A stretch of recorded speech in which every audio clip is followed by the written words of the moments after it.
भगवान की जय बोले आदिनाथ भगवान की जय बोले अनंतानंत सिद्ध परमेश्वर भगवानों की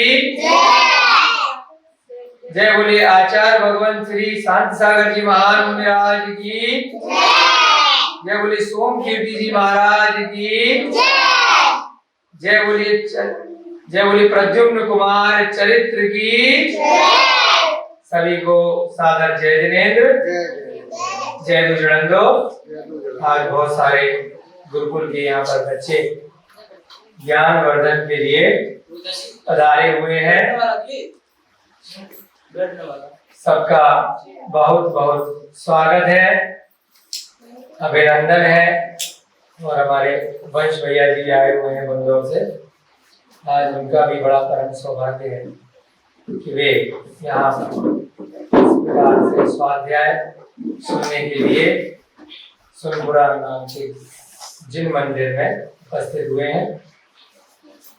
सभी गुरुकुल के बच्चे बहुत ध्यान से सुनेंगे। आपकी उम्र भले ही छोटी हो, बड़े लोग भी बहुत ही ध्यानमग्न होकर के स्वाध्याय सुनेंगे। प्रद्युम्न कुमार चरित्र का यहाँ पर स्वाध्याय चल रहा है।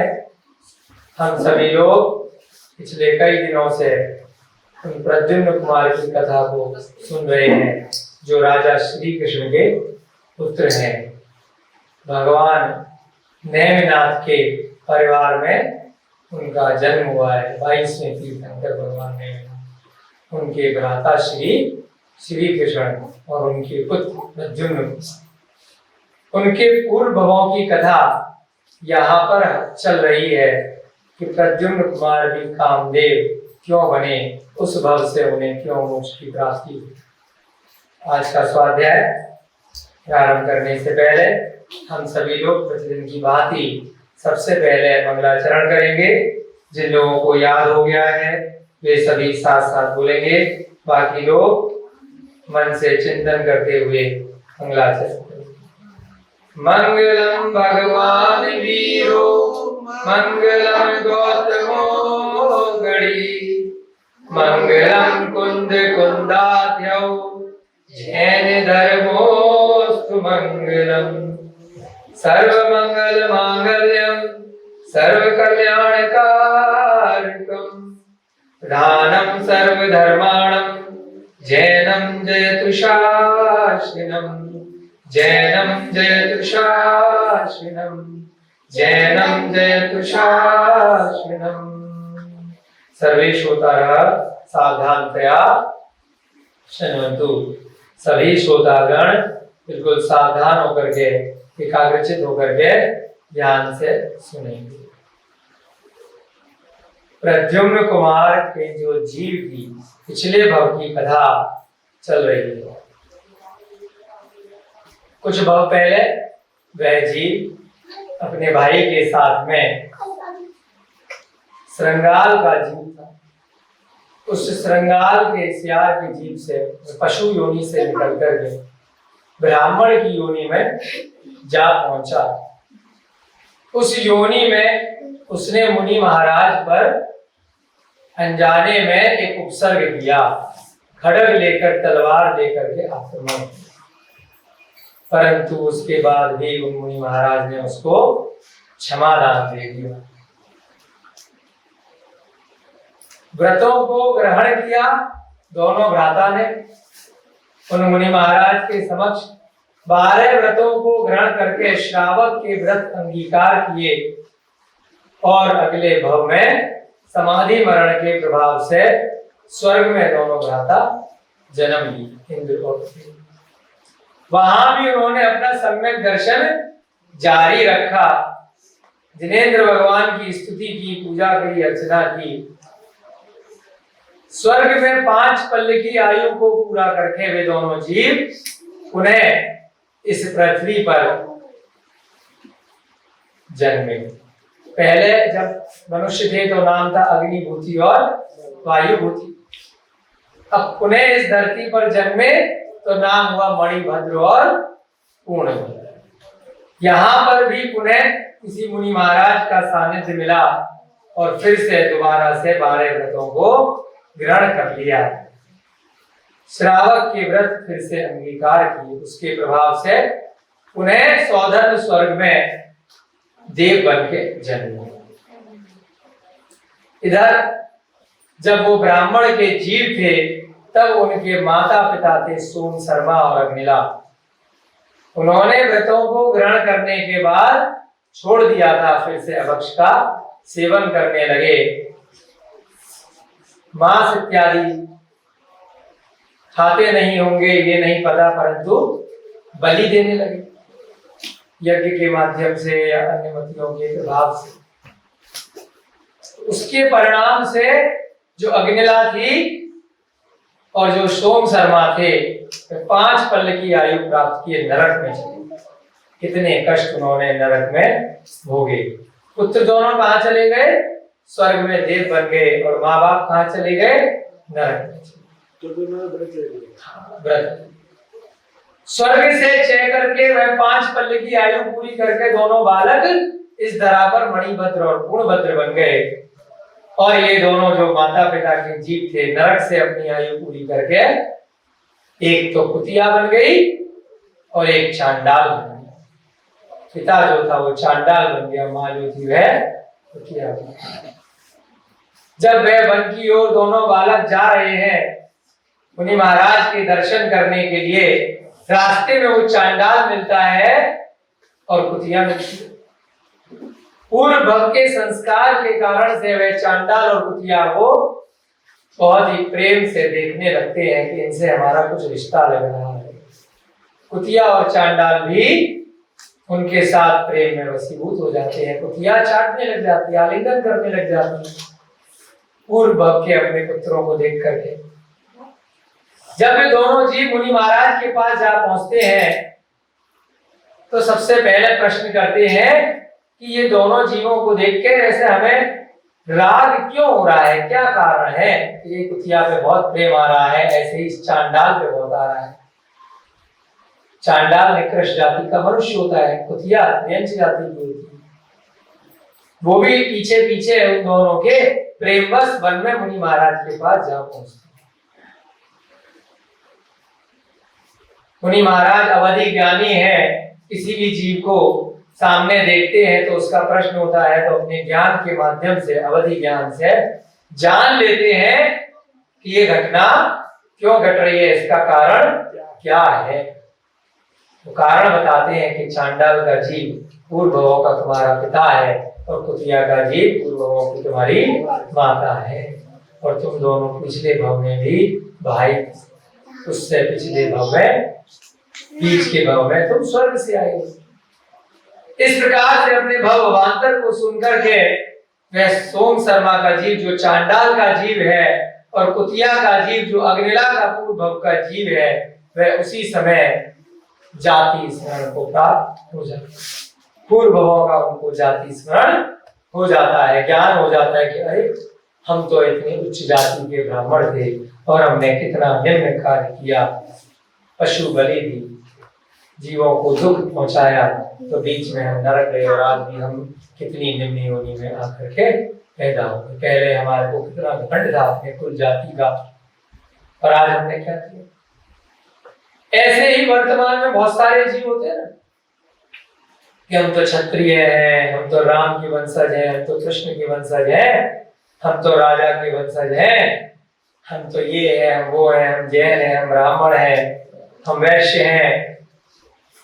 उस कुल को गर्व के माध्यम से तो देखते हैं परंतु निम्न कार्य कर जाते हैं, उसकी गरिमा नहीं रखते। क्षत्रिय की, वैश्य की, ब्राह्मण इत्यादि की गरिमा न रख के क्या करते हैं, निम्न कार्य कर जाते हैं। पशु बलि देते हैं, मांस का भक्षण करते हैं, मदिरा का सेवन करते हैं, शराब पीते हैं। क्षत्रिय का धर्म है कि शराब पीना, है ना। मधु मांस मदिरा का सेवन करते हैं। उस समय तो बड़ा गर्व करते हैं, अपने मंदिर के लिए, अपने मठ के लिए, अपने कुल के लिए युद्ध लड़ लेते हैं। परंतु यदि गलत कार्य करेंगे तो कौन सा कुल उस नरक में, कौन सा कुल उस कुत्ते की पर्याय में, कौन सा कुल उस सुअर की पर्याय में भविष्य में मिलने वाला, ये ध्यान रखिएगा। ये प्रेरणा दी जा रही है इस ग्रंथ के माध्यम से। प्रद्युम्न कुमार के चरित्र से हम स्वयं का चरित्र का दर्शन कर रहे हैं कि यदि हम ऐसी गलतियां करेंगे तो मानना न मानना आपकी मर्जी। भगवान ने वाणी में कह दिया, आचार्यों ने जिन वाणी में लिख दिया, हम जैसे लोग यहाँ उसको पढ़ा रहे हैं, सुन रहे हैं, सुना रहे हैं। मानोगे तो ठीक, नहीं मानोगे तो ठीक। विश्वास करोगे तो आपका भला होगा, नहीं करोगे तब भी आपका भला होगा। बुरा ना भगवान किसी का चाहते थे, ना हम किसी का चाहते हैं। स्वयं के कर्मों से जो जीव जैसा करेगा उसको उसका वैसा फल प्राप्त होगा। अब वहां पर वो दोनों जीव, कुतिया का जीव और चांडाल का जीव, मुनि महाराज के समक्ष नतमस्तक हो जाते हैं। कहते हैं कि अभी भी कोई मार्ग हो तो बताइए, जो हमने पहले किया था वो तो कर लिया, अभी भी इस निम्न योनि में से निकलने का कोई रास्ता हो तो बताइए। मुनि महाराज कृपालु है, दयालु है, दया के सागर है।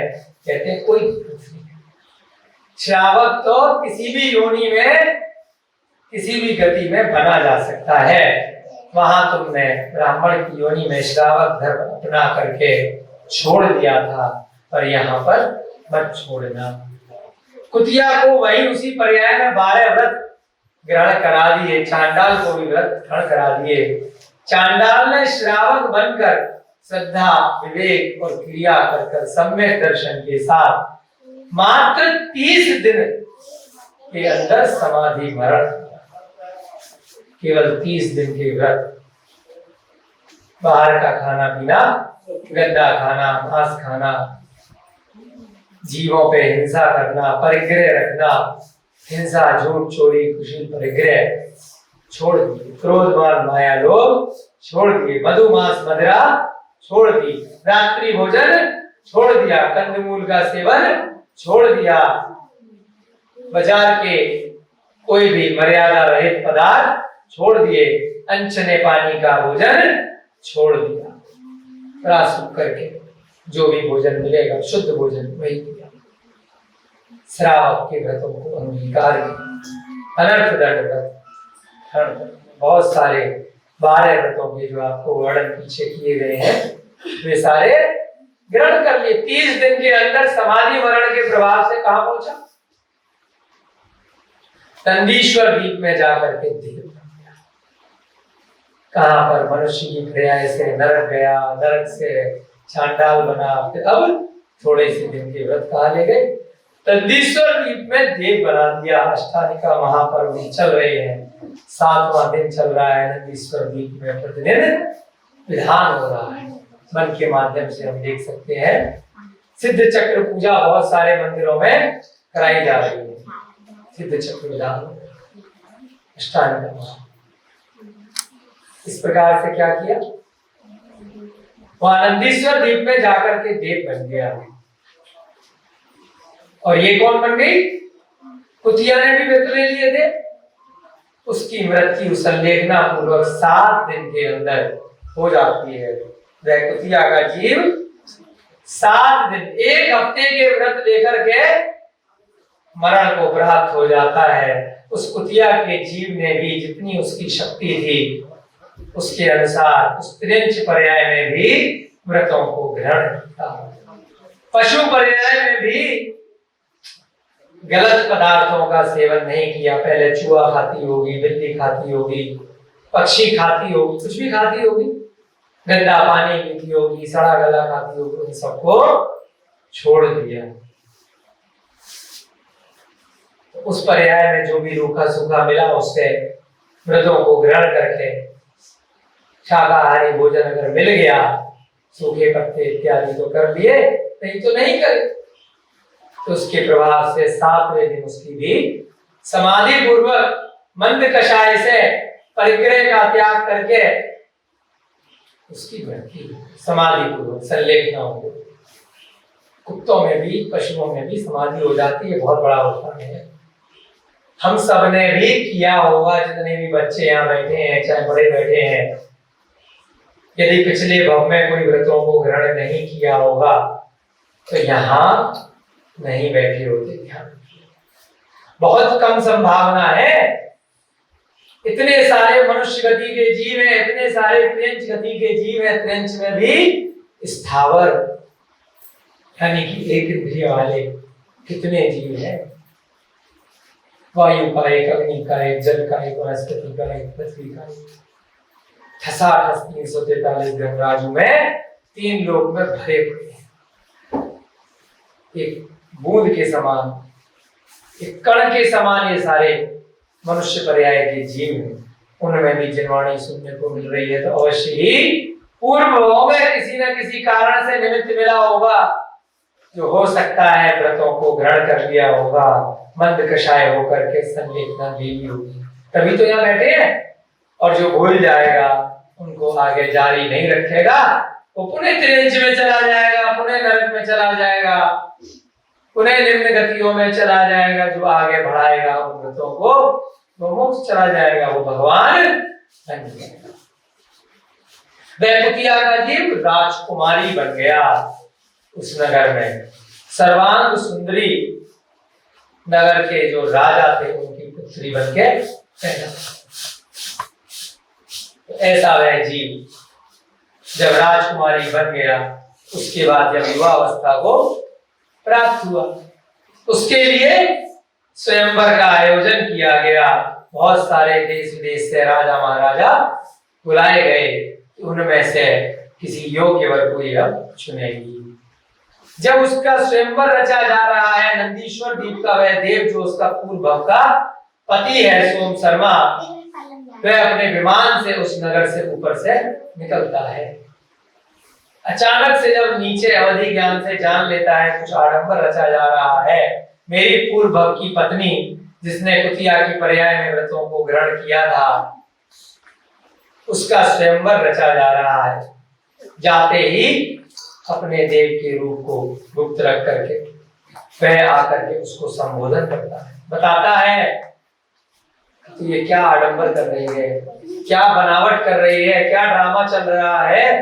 भूल गई वो 12 व्रत किस लिए लिए थे उस कुत्ते की पर्याय में? इसलिए थोड़ी लिए थे कि अगले भव में मनुष्य बन के फिर तो यहाँ पे संसार के भोगों में रमने लग जाए। अनादिकाल से कितनी बार राजकुमारी बनी होगी, राजा बनी होगी, कितनी मुश्किल से पिछले भाव में उन व्रतों को ग्रहण किया था, तो इस भाव में उन व्रतों को आगे बढ़ा। ये क्या ड्रामा है?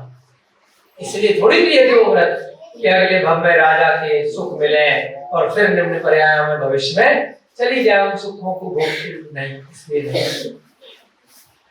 तुरंत उसको ध्यान आता है कि ये तो सत्य कह रहे हैं जाति से। अरे मैंने तो इसलिए व्रत किए थे, आज मैं उस व्रत के प्रभाव से राजकुमारी बनी हूं तो क्या हो गया? वही शादी का मंडप छोड़ करके वन में चली जाती है, आदिका बन जाती है। सागर मुनि महाराज दीक्षा ले कि अब तो मैं स्त्री भाव छेदन करूंगी, अब मुझे इस भाव में नहीं रुकना। पहले छोटे व्रत लिए थे, अब डायरेक्ट आरिका माता जी में पीछी कमंडल धारण कर लेती है, सफेद साड़ी पहन लेती है, राज पोशाक छोड़ देती है, सारे जवाहरात गहने वस्त्र आभूषण जो राजमहल की निशानी थे, सोना चांदी सब छोड़ देती है। उसमें कोई नहीं समझ पाता राजा महाराजा कैसे से क्या ज्ञान आ गया। इधर मणिभद्र और पूर्वभद्र मुनि महाराज के समक्ष अपने माता पिता को दीक्षा दिलवा के आगे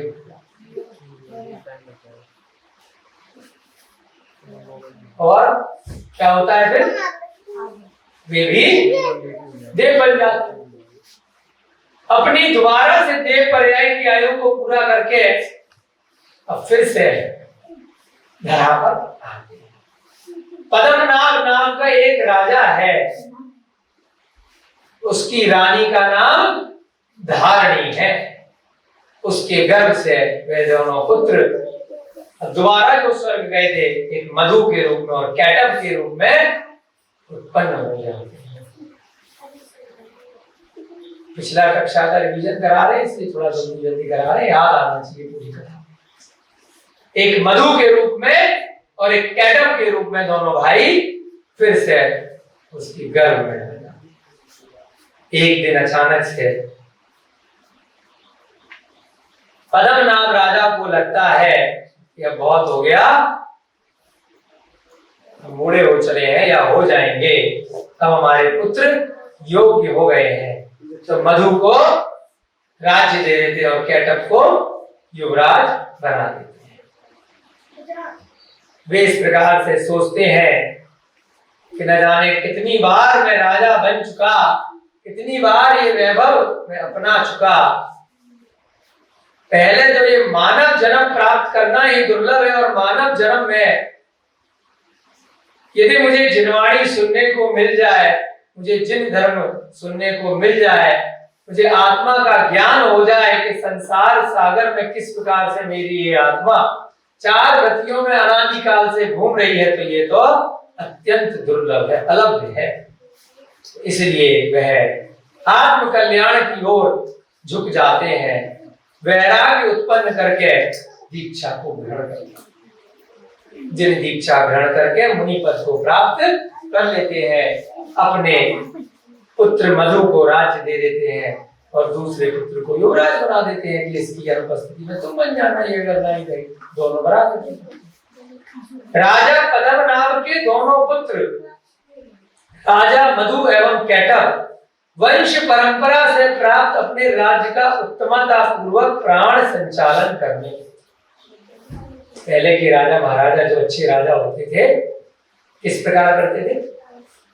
प्राण संचालन, अपने प्राण समझ करके, कि जैसे स्वयं का शरीर है वैसे ही इस प्रजा में रहने वाले जितने भी जीव हैं मेरा परिवार है, मेरा पुत्र पुत्री है, उनको दुख नहीं होना चाहिए। न्याय प्रिय राजा, भेदभाव नहीं करते थे। मेरे परिवार ने अगर कोई गलत कार्य किया है उसके लिए अलग सजा, और जिसको हम नहीं जानते हैं आम जन ने कोई कार्य किया है उसके लिए अलग सजा। ऐसा भेदभाव न्याय प्रिय राजा के समक्ष नहीं हुआ। इस प्रकार से वे दोनों बालक, दोनों भाई अपनी प्रजा का संचालन करें। दोनों ही प्रतापी शूरवीर थे। वे प्रजा के सुख की अभिलाषा रखते थे कि मेरी प्रजा हमेशा सुखी रहे, संपन्न रहे, कोई दीनहीन नहीं रहे। उनका अनुचरों के साथ बंधु का सा व्यवहार है। किसके साथ? बंधु माने भाई जैसे, अनुचर माने जो भी उनके सेवक हैं, मंत्री इत्यादि हैं, वे सब हमारे भाई। एवं वे सदा शरणागतों की रक्षा किया करते थे। कोई भी शरण में आ गया, कोई भी दीनहीन आ गया, कुछ भी मांगने आ गया, उसकी हमेशा रक्षा करते थे कि मेरी इससे रक्षा कीजिए, वो मुझे तंग कर रहा है। तो यदि वास्तव में सत्य बोल रहा है तो सुनियोजित तरीके से राज्य का संचालन करते थे, उनकी रक्षा।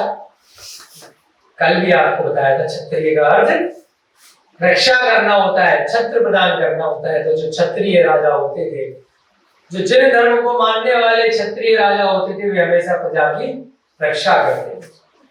छत्र माने छत्र, छत्र माने छाता। जैसे भगवान के ऊपर छत्र होता है ना, क्यों छत्र चढ़ाते हैं? कि भगवान हमारे ऊपर आप छाता बन के रहना, हमेशा छाया देना, हमेशा सर्दी गर्मी बरसात से बचाना। तो क्षत्रिय क्या होते हैं? वो प्रजाजन के ऊपर छाता बन के रहते, उनको, दीनों को, हीनों को उनको बचाते हैं, उनको सन्मार्ग पर लगाते हैं। तो दीनहीन प्रजा में और कौन आ गया? पशु भी आ गए। तो कभी भी क्षत्रिय पशु बलि नहीं दिया करते, कभी भी इतिहास में ऐसा वर्णन नहीं आया। वर्तमान में कुछ लोगों ने अर्थ का अनर्थ करके गलत अवधारणा प्रचारित की है कि क्षत्रिय का मतलब सिंह, सिंह का मतलब शेर वाले। तो शेर जैसे मांस खाता है, ऐसे क्षत्रिय को मांस खाना चाहिए। अगर क्षत्रिय मांस नहीं खाता तो क्षत्रिय नहीं है, ऐसा गलत प्रचार, गलत अवधारणा बनाई गई है। हमें ध्यान रखना है कि 24 तीर्थंकर भी क्षत्रिय थे, उनके कुल के वंशज सभी क्षत्रिय थे। जो भी जिनवाणी को यहाँ पे सुन रहे हैं, उनको स्वयं की आत्मा की भी रक्षा करनी है और अन्य जीवों की भी रक्षा करनी है। उनका कभी भक्षण नहीं करना। तो यहाँ पर शब्द आया दोबारा से, वे सदा शरणागतों की रक्षा किया करते थे। तो रक्षा करने वाला क्षत्रिय लोग अपने से जो भी निम्न है, किसी भी प्रकार से, शक्ति में, बल में, तप में, धन में, रूप में, किसी भी प्रकार से अगर वे दीनहीन है, आपसे अगर कुछ इच्छा रख रहे हैं, मांग रहे हैं, आपके ऊपर डिपेंडेंट है, निर्भर है, तो उनकी रक्षा कीजिए, उनके ऊपर क्रोध मत कीजिए, उनको कष्ट मत दीजिए। चाहे मनुष्य गति के निर्धन इत्यादि जीव हो, छोटे बच्चे हो, कोई भी हो, उनके ऊपर अपनी शक्ति को प्रदर्शित मत कीजिए कि मैं बड़ा हूं तो पीटूंगा बच्चों को। चाहे अध्यापक हो, चाहे अभिभावक हो। अध्यापक माने गुरु, अभिभावक माने माता पिता। कभी भी अपनी शक्ति का परिचय निर्बल पर नहीं करना, दीन पर नहीं करना। ऐसे ही वो दोनों बालक राज्य का संचालन, उनका लोहा शत्रु एवं मित्र दोनों ही मानते थे। लोहा माने, लोहा बहुत कठोर धातु होती है, लोहा मान लिया तुम्हारा, यानी कि बल, वीर, शक्ति, धर्म। शत्रु भी मान रहा है और मित्र भी मान रहे हैं। उनकी कीर्ति का विस्तार चतुर्दिक था। चतुर्दिक माने चारों दिशाओं में उनकी कीर्ति, यश चारों दिशाओं में, उत्तर, दक्षिण, पूर्व, पश्चिम, सब जगह उनका कीर्ति थी कि बड़े शूरवीर दोनों लोग। एक दिन की घटना है, घटना भी तो चल रही है, थोड़ी प्रतिमा योग का ग्रंथ चल रहा है, थोड़ा प्रवचन के साथ में थोड़ा इंटरेस्ट भी आना चाहिए, रुचि भी आना चाहिए, मनोरंजन भी होते रहना चाहिए। उस मनोरंजन के माध्यम से थोड़ा सा आपको धर्म भी पढ़ाया जा रहा है। एक दिन की घटना है, बोलते एक बार की बात है। क्या हुआ? राजा मनु अपने सामंतों की मंडली में बैठा था। सामंत माने जो छोटे राजा होते हैं, बड़ा राजा होता है और छोटा राजा, प्रधानमंत्री होता है और राज्यों के मंत्री होते हैं, मंत्री होते हैं और सांसद होते हैं, छोटे जो एमएलए क्या बोलते हैं, विधायक, उसे सामंत बोलते हैं। छोटे राजा, बड़े मंत्री इत्यादि सामंत सब है। उसने नगर के बाह्यवर्ती अंचल से आते हुए कोलाहल के शब्द सुने। कोलाहल माने शोर शराबा, जैसे बच्चे करते हैं एकदम से, क्या उधम मचा है, क्या शोर मचा रखा है। नगर के बाह्यवर्ती अंचल, बाह्यवर्ती अंचल माने बाहर से, जैसे इलाके से बहुत ज्यादा शोर आ रहा है आपकी बाउंड्री के बाहर से, कोलाहल के शब्द सुने। उस समय राजा ने द्वारपाल से जिज्ञासा करी। द्वारपाल माने गेट कीपर होता है, गार्ड होता है, उससे पूछा, जिज्ञासा माने पूछा, यह कोलाहल क्यों मचा है? मैंने तो किसी नगर अथवा देश में ऐसे शब्द नहीं सुने। एक होता है बैंड बाजे वाले शब्द होते हैं, एक होता है जय हो जय हो, एक शोर शराबा हो रहा है, मतलब कोलाहल, कोई रो रहा है, कोई चीख रहा है, अलग अलग तरह के मिक्स शब्द को बोलते हैं कोलाहल। तो मैंने तो किसी भी अब से पहले ऐसे नगर देश में शब्द नहीं सुने। वस्तु स्थिति क्या है? वस्तु स्थिति माने वास्तव में इसका क्या कारण है, वस्तु की स्थिति। द्वारपाल ने निवेदन किया, द्वारपाल ने बताया, राजा ने पूछवाया तो, हे राजन, एक महादुष्ट शत्रु राजा है, एक हमारा एक शत्रु राजा आ गया है, वो वहां दुष्ट है, उसकी सेना विशाल है, बहुत बड़ी सेना लेके,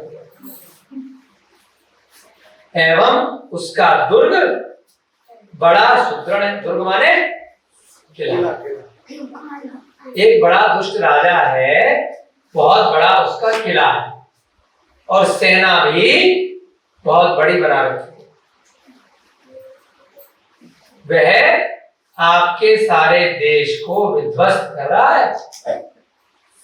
यानी कि आता है ना कि भाई आया अचानक से, आता ही राजा आया, मुगलों का आक्रमण हुआ, तैमूर आया, तैमूर लंग ऐसी आता था, आक्रमण करता हुआ चला जाता था, तहस-नहस करता हुआ। कुछ लोग आता था के नाम पर बच्चों के नाम भी रख लेते है ना। तो आताताई राजा होते थे, उनका काम क्या होता, बस दूसरे राज्य में जाना, दे दनादन लोगों को मारना। किसी पुण्य कर्म की उदय से मनुष्य बन गए, अब पाप कर्म की उदय से आतंक मचा रहे हैं, उस मनुष्य भाव को भूल गए। अपने क्षेत्र को बढ़ाने के लिए इच्छाएं खत्म नहीं होती ना। 1 रुपया मिला तो 100 रुपये चाहिए, 100 मिले तो 1000 चाहिए, 10,000, 1 लाख, 1 करोड़, अरबों। एक देश में शांति से जी रहे हैं, अपने से शांति नहीं है, इसको भी आक्रमण करो, भले ही उसके आक्रमण में खुद भी मर सकते हैं, परंतु इच्छा खत्म नहीं होगी, परिग्रह खत्म नहीं है, और चाहिए और चाहिए। इस इच्छा में कोई राजा होते हैं जो शांति से ना रहते हैं ना शांति से रहने देते हैं। हाँ, अड़ोसी पड़ोसी भी होते हैं, अपने धर्म में भी पद की लालचा वाले, इच्छा वाले, लालच वाले मिल जाते। धर्म में भी पद की इच्छाएं करते हैं कि अभी यहाँ का बन गए, वहां का करेंगे, और करेंगे, और करेंगे। गलत इच्छाओं से युद्ध लड़ने लग जाते हैं, मारने लग जाते हैं, अपशब्द कहने लग जाते हैं। तो ऐसे ये शत्रु राजा आपके नगर को विध्वंस कर रहा है, नष्ट कर रहा है। कौन कह रहा है? द्वारका आ रहा है, दिन रात लोगों को मार रहा है, मकानों को तोड़ रहा है, जो भी सौंदर्य पेड़ पौधे इत्यादि है उन सबको नष्ट कर रहा है, लूट रहा है धन संपत्ति। उसकी धूर्तता यह है, धूर्तता माने दुष्टता, कि गुप्त रूप से मनुष्यों तथा पशुओं के झुंड पकड़कर ले जाता है। क्या करता है? गुप्त रूप से रात के अंधेरे में आता है, अपनी सेना को लेकर के भेष बदल के आता है ना, रूप बना लिया आम लोगों का, और क्या किया? किनको पकड़ के ले जाता है? बच्चों को पकड़ के ले गया, मनुष्यों को, जो सीधे साधे मनुष्य दिखाई दिए, स्त्रियां इत्यादि दिखाई दी, बच्चे दिखाई दिए, वो पकड़ के ले गया, और पशुओं को पकड़ के ले गया। गाय भैंस जो भी पशु इत्यादि होते हैं उनको पकड़ पकड़ के वह राजा अपनी सेना भेज करके गुप्त रूप से ले जाता है। हमारे नगर में आग लगा देना उसका नियमित कर्म हो गया। रोज रात को आएगा, चोरी छिपे मिट्टी का तेल डालेगा, पेट्रोल डीजल जो भी उस जमाने में होता हुआ, मकानों में, झोपड़ियों में आग लगा देगा, फिर इधर कोलाहल मचेगा, उधर वो चोरियां करेगा। ऐसा वह कार्य पिछले कई दिनों से कर रहा है। यदि उसे बंदी बनाने अथवा रोकने के लिए सेना जाती है, अगर सेना जाती भी है तो वह अपने दुर्ग में जाकर के छिप जाता है एवं अपनी रक्षा कर लेता है। उसका दुर्ग, उसका किला बहुत बड़ा है। चोर होता है एकदम गया, भागा, आप भाग रहे हो जब तक पीछे पीछे है, उसके बाद उसका किला इतना बड़ा है, इतना विशाल है कि खाली हाथ सेना को वापस आना पड़ता है।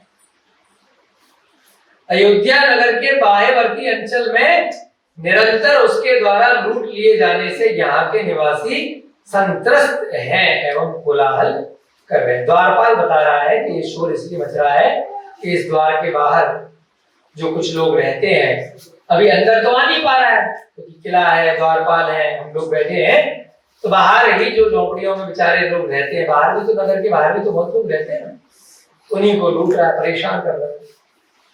इस कारण से बेचारे बहुत परेशान हैं। द्वारपालों द्वारा यह निरंकुश कांड सुनकर राजा मधु बड़ा क्रोधित हुआ। ऐसे कैसे?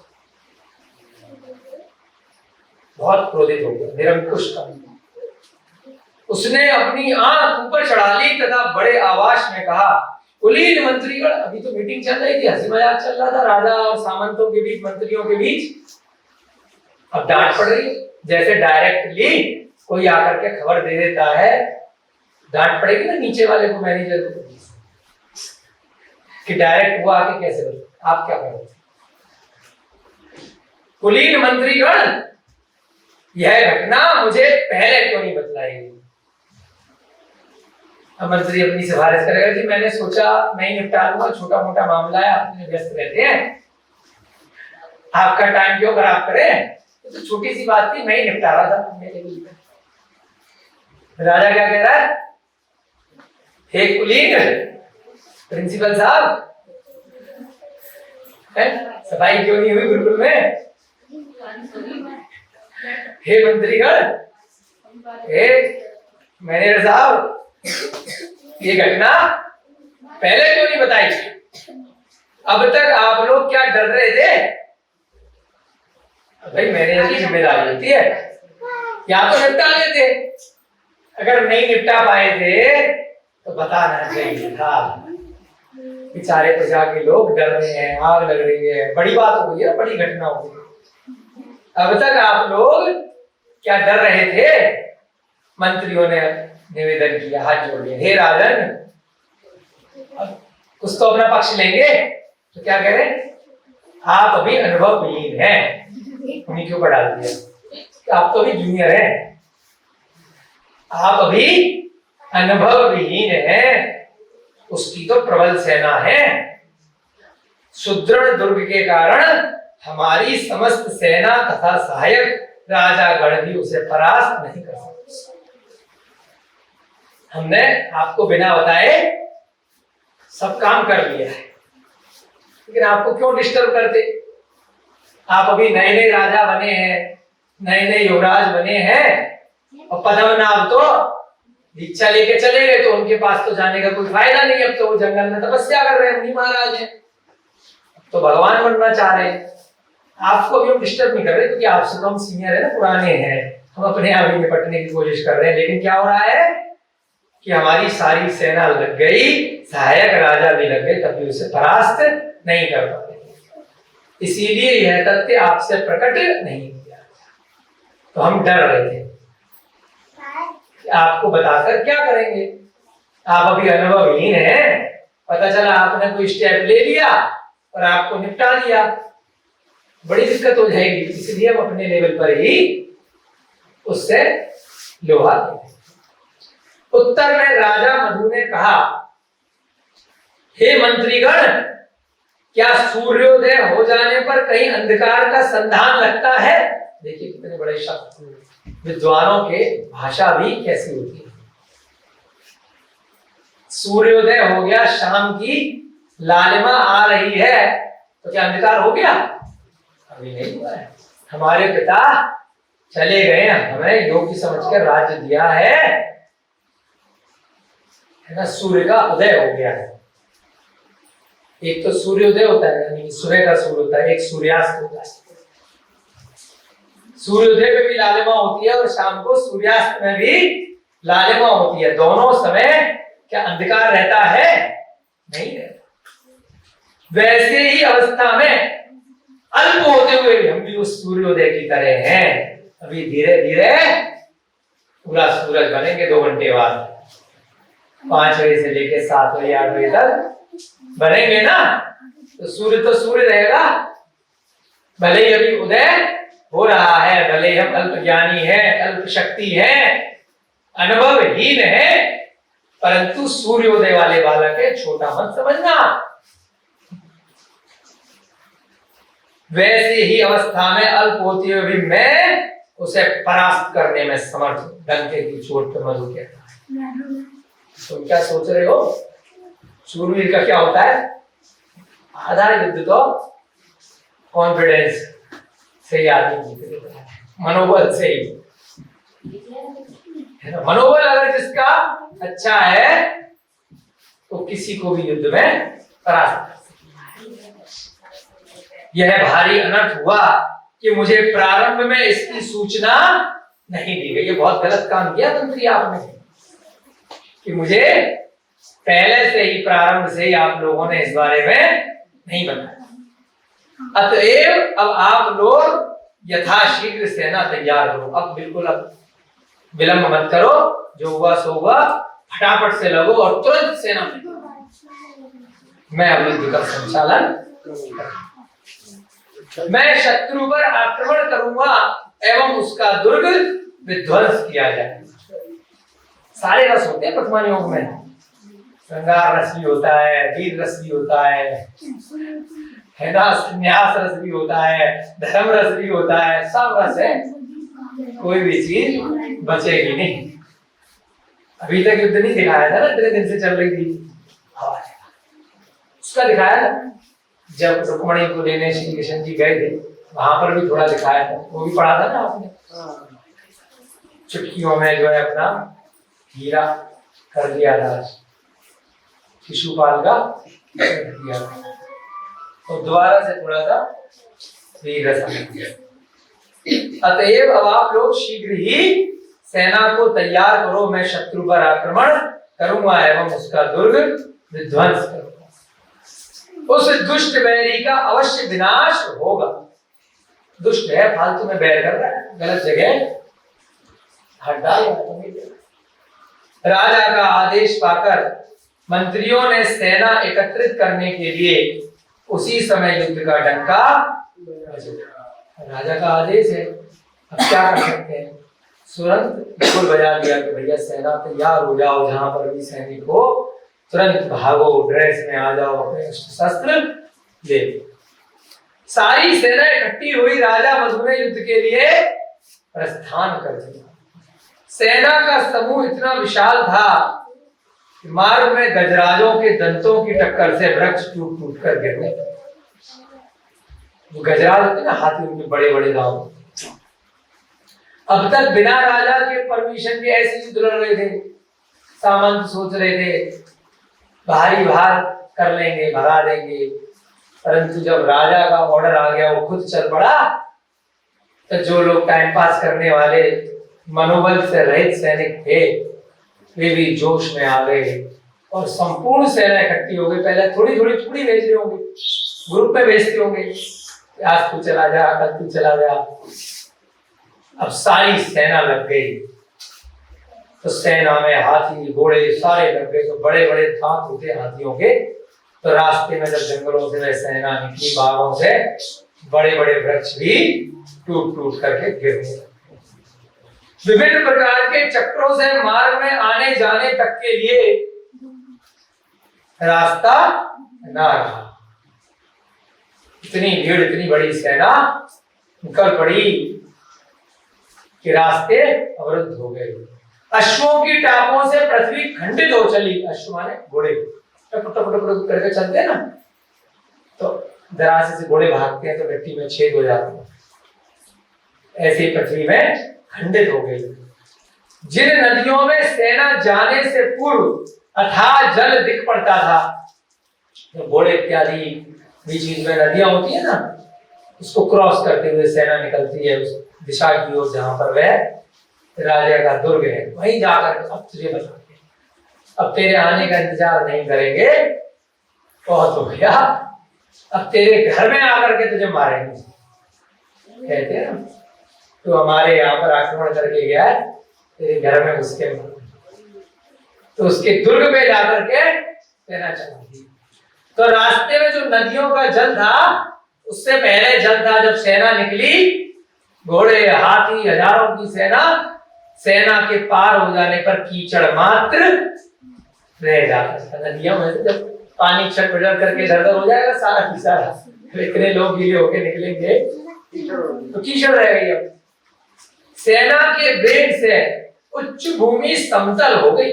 जो पहाड़ियां हैं, जो ऊंची नीची चीजें हैं, ना बुलडोजर चला दिया तो समतल हो गई। जब हजारों लाखों करोड़ों की सेना निकलेगी तो समतल हो गई और समभूमि विषम हो जाती है।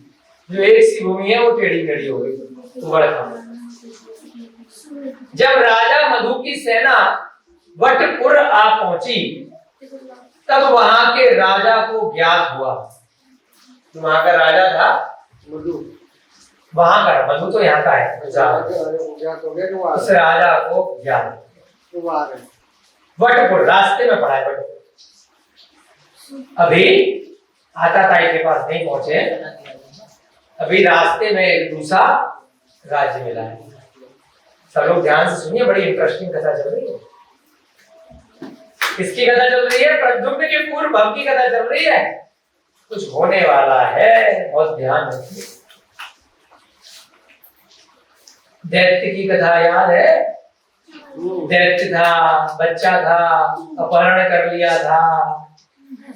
कुछ कथा हो सकती है, जुड़ी हुई है सारी कथाएं, फिल्म की स्टोरी की तरह एक से चैन दूसरी जुड़ी हुई है। मन भटकाए नहीं, एकाग्र चित्त होकर, ध्यान चित्त होकर के सुने। क्या कहा? रास्ते में मधु की सेना एक स्थान पड़ा भटपुर, वहां पर जाओ। तब वहां के राजा को ज्ञात हुआ, वह राजा मधु से मिलने के लिए। अब भाई राजा मधु बड़े राजा थे। अब हमारे नगर से कोई बड़ा आदमी निकलता है, मंत्री इत्यादि, तो हम क्या करते? भाई हमारे यहाँ होते हुए जाओ, चरण रख दो, निकल रहे हो, भोजन कर लो। तो मुनि महाराज बिहार करते हुए जाते हैं, चरण धुला दें, 1 मिनट के लिए आ जाओ, आशीर्वाद दे दो। तो ऐसे ही वटपुर रास्ते में पड़ा। जब वहां के राजा को ज्ञात हुआ कि इस प्रकार से बड़ी विशाल सेना लेकर राजा मधु निकल रहे हैं, तो उनसे मिलने के लिए पहुंचा रास्ते में। उसने भक्ति पूर्वक प्रणाम कर कुशल प्रश्न पूछे। ये मित्र राजा था, ये दुष्ट नहीं था। जो वटपुर का राजा था मैत्री था। कुशल क्षेम पूछ रहा है, सब कुशल मंगल, सब आपके घर परिवार में सब ठीक है? कैसे यहां से निकलना हुआ? राजा मधु ने भी यथावत सत्कार किया। आप आए हो, उसका सत्कार किया, बिठाया थोड़ी देर। इसके उपरांत राजा हेमरथ ने विनय पूर्वक निवेदन किया। वटपुर का राजा कौन था? हेमरथ। उसने विनय पूर्वक निवेदन किया, हे स्वामी, आप प्रसन्नचित्त होकर अपनी चरण रज से मेरे गृह को पवित्र करें। वही बात जैसे हमने बोली, हमने तो अंदाजे से बोली थी, वही बात आ गई। हम क्या कहा? अपने चरण रज थोड़ी देर के लिए प्लीज 5 मिनट, 10 मिनट, 1 घंटा भोजन कर लीजिए, नाश्ता कर लीजिए। थक गए होंगे, इतनी दूर से चले आ रहे हैं, थोड़ा विश्राम हो जाएगा। तो चरण रज से मेरे गृह को पवित्र कर लीजिए कृपया करके। चरण रज माने धूल, थोड़े चरण रख लीजिए। हे कृपा सिंधु, एक दिन के लिए मेरी राजधानी आपके आतिथ्य को स्वीकार करने के लिए प्रार्थना करती है। मेरी राजधानी एक दिन रुक जाओ, चलता रहेगा वहां तो अभी किले में जाऊंगी, आप जाते हो। आपका आतिथ्य मैं करूंगा, आप मेरे अतिथि बनेंगे, मुझे बड़ा अच्छा लगेगा।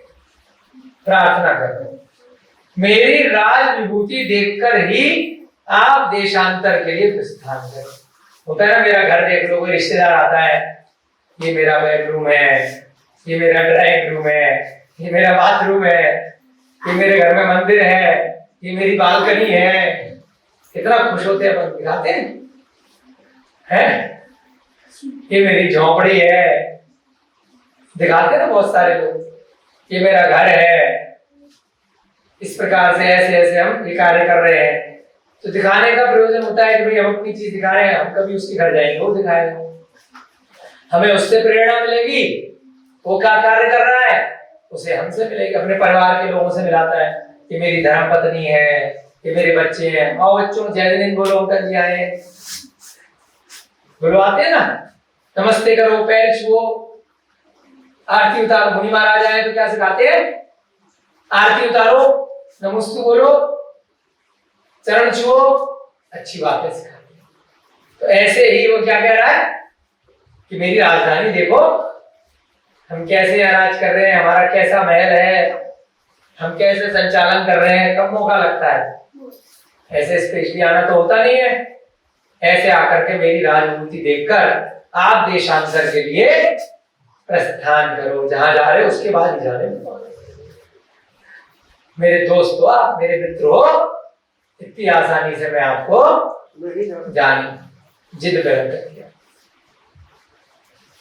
राजा हेमरथ की प्रसन्नता का छोर नहीं रहा।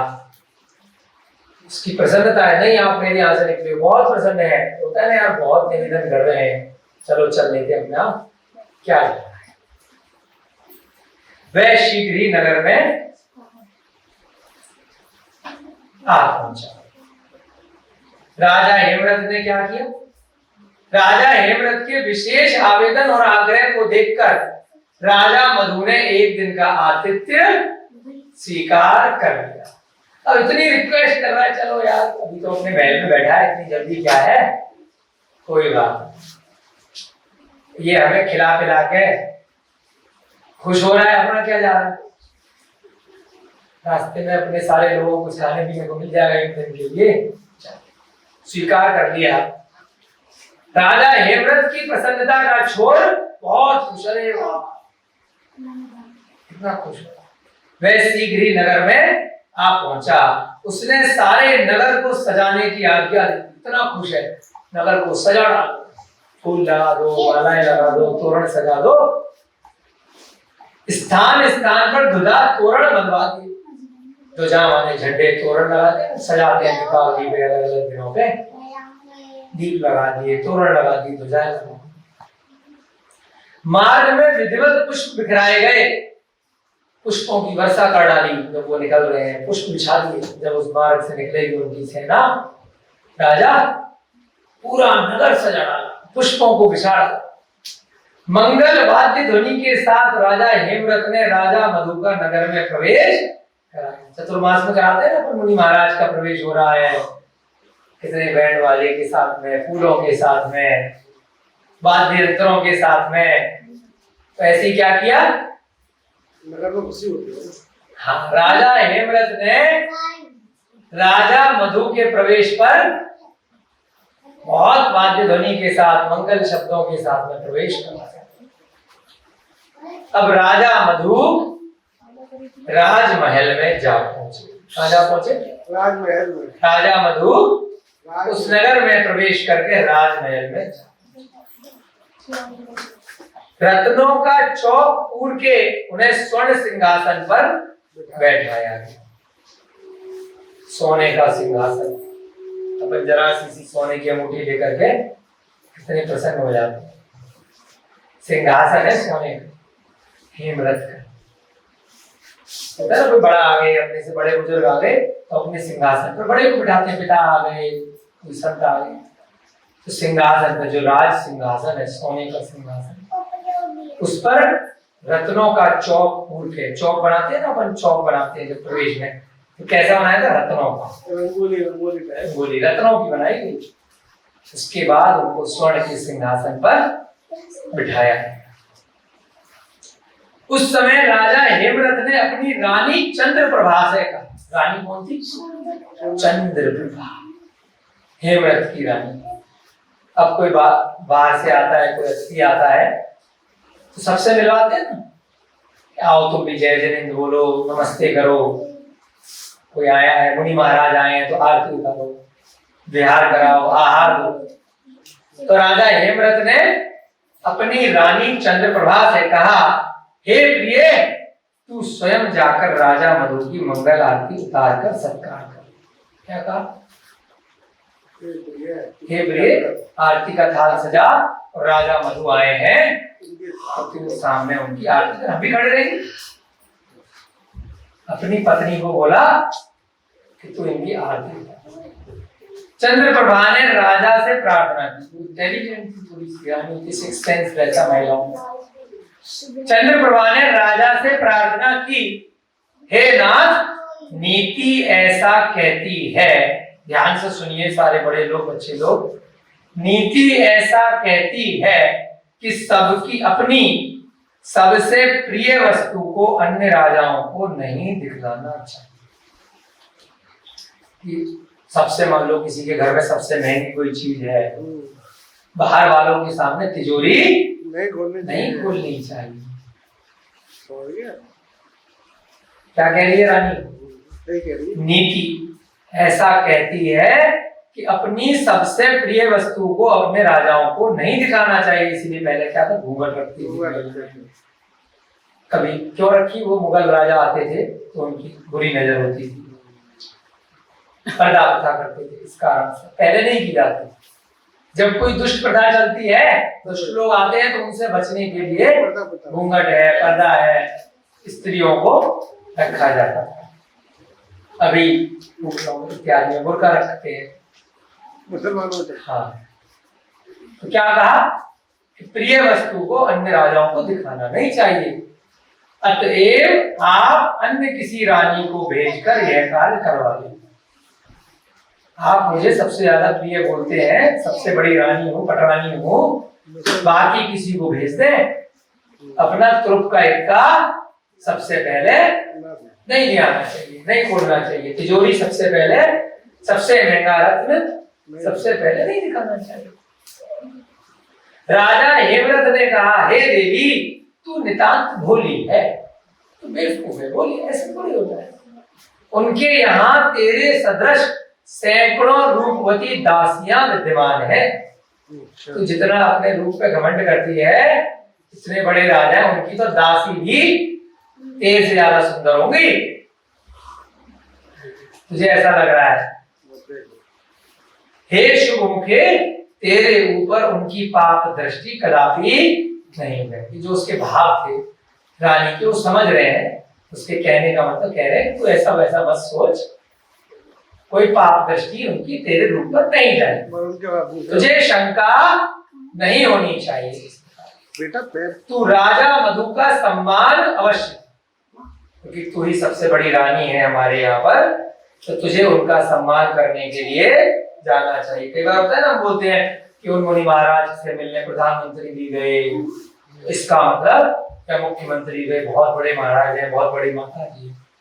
छोटे छोटे मंत्री सामंत भेज देते तो उतनी वैल्यू नहीं होती। अच्छा की नॉर्मल प्रधानमंत्री कहीं विदेश में गए तो उस देश का प्रधानमंत्री, राष्ट्रपति उनको एयरपोर्ट लेने के लिए आया तो एकदम बड़ा सम्मान माना जाता है कि सीधे खुद आया। छोटा मंत्री भेज दिया, राजदूत भेज दिया, अच्छा ठीक है, वो तो कोई ना कोई भेजते।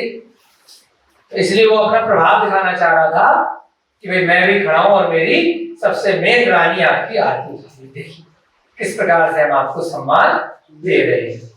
तो उस बेचारे का और तो कुछ प्रयोजन नहीं था हेमरथ का, बट रानी थोड़ी सी शंकाग्रस्त थी कि मैं फालतू में किसी दूसरे राजा के सामने क्यों आरती करूं। फिर तू राजा मधु का सम्मान अवश्य। पति के आग्रह से रानी चंद्रप्रभा ने स्वर्ण के मनोहर थाल में उत्तमोत्तम बहुमूल्य मोती, अक्षत आदि मांगलिक वस्तुएं, तो पति है, कन्विंस कर लिया, उसे लगा ठीक है, कह रहे हैं इतना, क्या कर लेते।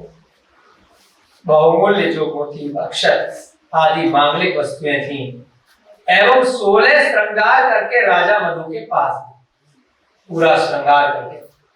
वैसी स्त्री इतनी सुंदर थी, रानी थी, उसके बाद श्रृंगार करने के बाद, जैसे होता है ना आम स्त्री भी होती है, जिस दिन उसकी शादी होती है तो लोग पहचान नहीं पाते, अगले दिन पति भी नहीं पहचान पाता, कल हुई थी है ना। श्रृंगार जब उतर जाता है, जब धोखा होता है, मेकअप होता है ना, तो पहले कुछ भी हो, श्रृंगार के बाद तो और 16 गुना ज्यादा रूप निकल जाता है, चेहरे के ऊपर दूसरा चेहरा। तो 16 श्रृंगार और कर लिया ऊपर से। राजा मधु के पास आरती उतारने के लिए पहुंच। रानी चंद्रप्रभा ने तंदुल मौक्तिक आदि से राजा मधु की आरती उतारी। तंदुल पुष्प का ये आरती पढ़ते हैं जो हर चढ़ाते हैं, उदक चंदन तंदुल पुष्प, ये सब औषधियां इत्यादि होती हैं। किंतु वहां एक विचित्र घटना हुई। अब जैसी वो आरती उतार रही है, एक विचित्र घटना वहां पर घटित हो गई। अब क्या घटना हुई? सर्वगुण संपन्न मनोहर रानी चंद्रप्रभा को देखकर राजा मधु काम बाण से विदग्ध हो गया। अब बेचारा मनुष्य पर्याय का जीव है, भैया जी मैंने बिदक गए, क्या करें? पिछले भव में इतने अच्छे कर्म किए थे, व्रत किए थे, 2-2 बार के व्रत लिए हुए, सम्यक दर्शन के साथ में कितने करोड़ों वर्ष की आयु, पल्यों की आयु, सागरों की आयु, इंद्र इंद्राणियों के साथ में, असंख्यात देवियों के साथ में बिताई है। उन इंद्राणियों के सामने, उन देवियों के सामने वो मनुष्य पर्याय की स्त्री कुछ भी नहीं है, तुच्छ है। फिर भी क्या है? पर्याय है। इसीलिए कहा ऊपर उठ के ऊपर ही उठना है, नीचे गिर गए और नीचे गिरते चले गए तो काम तमाम ऊपर हो सकता है। थोड़ा सा गिर गए फिर ज्यादा हो गए। क्या घटना हो गई? सर्वगुण संपन्न मनोहर रानी चंद्रप्रभा को देखकर राजा मधु काम बाण से विदग्ध हो गया। जैसे फिल्मों को देख कर के आप हम लोग को बुलाते ना, हीरो हीरोइन देखे, सड़क पे किसी को देखा, राह चलते हुए दूर से देखा, थोड़ी देर के लिए कुछ ना कुछ, जो व्रती नहीं है, जिसका शील पक्का नहीं है, जिसका ब्रह्मचर्य पक्का नहीं है, वह भी थोड़ी देर के लिए, स्त्रियों का भी हो जाता है, पुरुष का भी हो जाता है। इसीलिए इसको क्या बोला? स्त्री वेद, पुरुष वेद, नपुंसक वेद, ये भी 9 कषाय है के अंदर आता है ना। तो वो बेचारा भी क्या हुआ? काम बाण से विदग्ध हो गया। अरे इतनी सुंदर, उसने जबकि अपनी शादियां हो रखी हैं, कितनी रानियां हैं, दूसरे की स्त्री है, रानी है। उसने विचार किया यह लक्ष्मी है या इंद्राणी, क्योंकि पहले इतनी सुंदर थी, ऊपर से 16 श्रृंगार और कर लिए। यह लक्ष्मी देवी आई है या इंद्राणी आई है, चंद्रमा की स्त्री रोहिणी है अथवा कामदेव की पत्नी रति। उसने पढ़ा होगा, सुना होगा, क्योंकि मनुष्य भाव में उसने इतनी सुंदर उस समय नहीं देखी थी। तो तुलना कर रहा है, सोच रहा है, हो सकता है लक्ष्मी देवी हो सकता है कामदेव की पत्नी रति हो। एक चंद्रमा की स्त्री हमने सुनी है, चंद्रमा का जो देव होता है, तो जैसे स्त्री रोहिणी कही जाती है, नक्षत्र होता है रोहिणी, तो उसकी तुलना कर रहा है, जैसे रोहिणी नक्षत्र इतना सुंदर होता है, तो वह तो नहीं है। नहीं, यह यश की मूर्ति है या कीर्ति की छवि, वस्तुतः यह है कौन? अब आरती तो उतार रहा है, लेकिन ध्यान का है, सुध बुध खो दी, पगला गया, मदोन्मत्त हो गया। ध्यान रखिएगा, इन ग्रंथों के माध्यम से सिखाया जा रहा है, वो पागल हो रहा है, आपको नहीं होना है, क्योंकि इसके बाद उसका फल भी बताया जाएगा कि उसका फल क्या हुआ। तो यदि आप ऐसे पागल हो जाते हो, किसी शादीशुदा स्त्री को देख करके आपका मन चंचल हो जाता है, तो जैसे उस राजा मधु का हस्र हुआ, वैसा हस्र आपका हो सकता है। इसलिए कर्मों का फल इस ग्रंथ के माध्यम से बताया जाता है। स्वयं के चरित्र को देखना है, स्वयं की स्त्री में, स्वयं की रानी में संतोष धारण करना है। नहीं धारण करोगे तो उस राजा मधु का जो हाल होएगा, वही हाल आपका हो सकता है। क्या सोच रहा है? लोग कहते हैं कि चंद्रमा से समुद्र उत्पन्न होता है, किंतु मुझे तो इसके कपोलों पर ही श्वेत कर्ण में चंद्रमा प्रतीत हो रहा है। इसके शरीर में देख करके मुझे लग रहा है, इसकी इतनी सुंदरवान शरीर है कि जैसे चंद्रमा यहां से उत्पन्न हुआ हो। शायद ब्रह्मा ने चंद्रमा के सार से ही इसके मुख की रचना करी है। इतना सुंदर मुख है, जो भटवा बताते हैं ना, सृष्टि की रचना करी है कि चंद्रमा के सार से इसकी मुख की रचना करी होगी। पद्म पुष्प से इसकी भुजा एवं पग बनाए हैं। पद्म माने कमल, कमल के पुष्पों से इसके भुजा बनाई गई है, इसके पग पैर बनाए गए हैं। हस्ती के कुंभ स्थल से इसके उरोज युगल बने, उरोज युगल है ना, हस्ती के कुंभ स्थल, हस्ती माने हथनी के कुंभ से इसके मतवाले उरोज युगल बनाए गए हैं। संभवतः मृगी के नेत्रों से इस सुंदरी के नेत्र बनाए गए। मृगी कंपैरिजन करते हैं जानवरों से, मृगी माने हिरण के नेत्र से इसके नेत्र बनाए गए। हंसनी की चाल लेकर गति, हंस धीरे धीरे चलती है, ऐसे धीरे धीरे ये आरती कर रही है।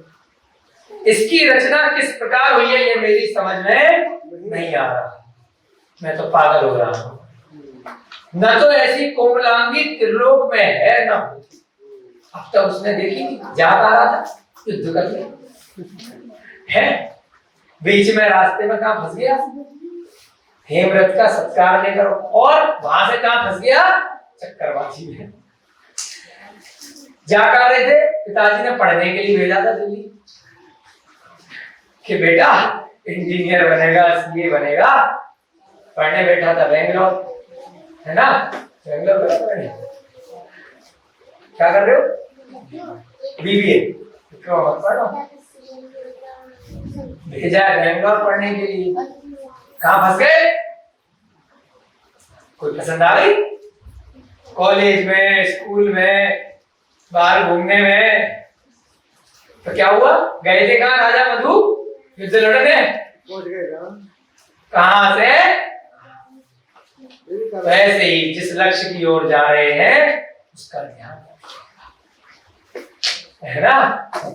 पढ़ाई के लिए गए हैं तो पढ़ाई पूरी करिएगा, नौकरी के लिए गए तो नौकरी पूरी करिएगा, वहां बीच में दूसरे चक्कर मत चलाइएगा, नहीं तो नौकरी से भी जाओगे और चक्कर तो चल नहीं पाएंगे। अपने कुल से भी जाओगे, मर्यादा से भी जाओगे, अपने धर्म से भी जाओगे, संस्कार से भी जाओगे, और अपनी आत्मा की दुर्गति करोगे।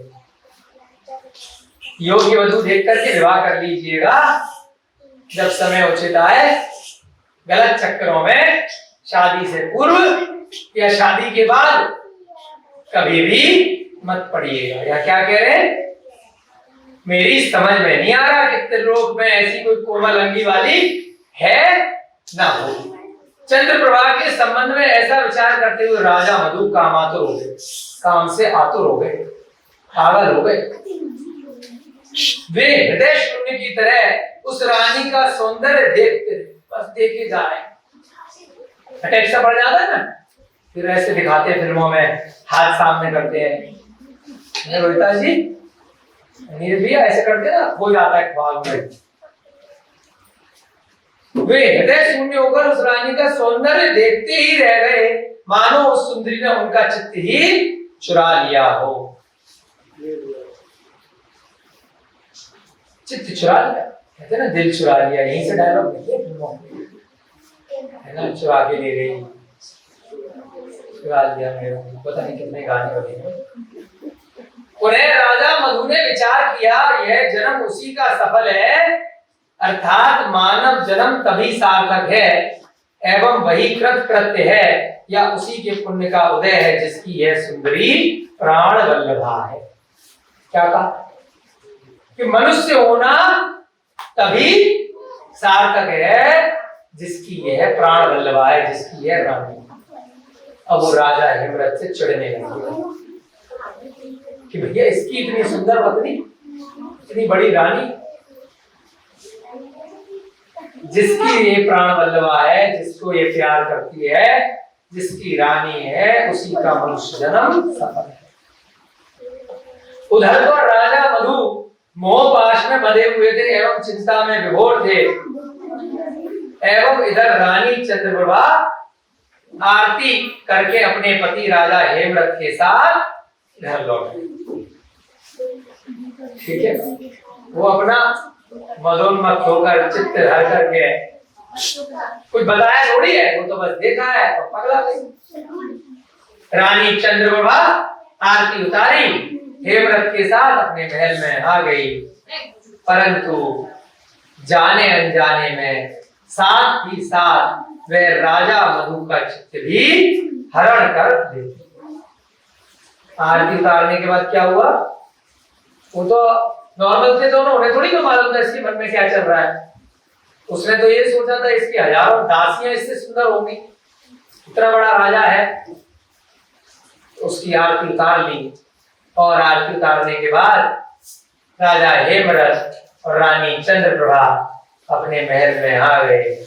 उधर राजा मधु काम बाढ़ से विध्वंस होकर के वहीं पर जस के तस उस चंद्रमा के बारे में सोचते रह गए। आज की कथा में इतना ही। कल क्या होगा थोड़ा सस्पेंस रखा जाएगा, जिससे हमें कुछ शिक्षा मिले। ऐसे गलत कार्य हमें अपने जीवन में नहीं करना। अगर गलती से पहले